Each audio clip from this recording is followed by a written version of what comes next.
Anna Edwards, you are opposite UK Parliament. What do we expect today?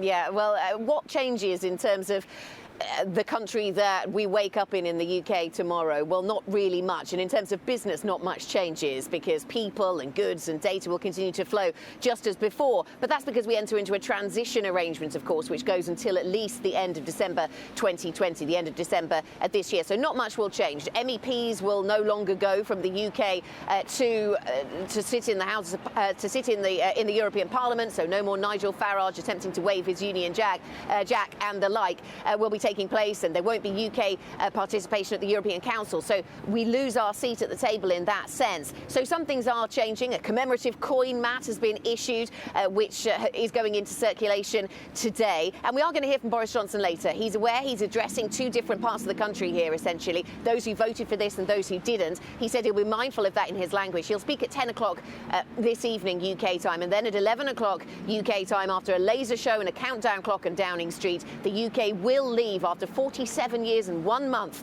of membership, will leave the European Union. 11 o'clock this evening, midnight in Brussels. You mentioned Nigel Farage and his Union Jack. How are Brexiteers planning on celebrating today?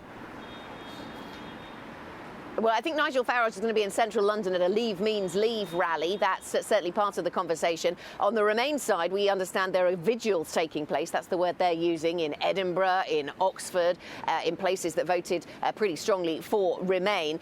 So the country is still going to be exhibiting its divisions this evening. But interesting piece by some of our colleagues talking to some of the prominent leavers from the financial services industry and the world of business about how they're going to be celebrating, if that is the right word, and some of them are not going to be.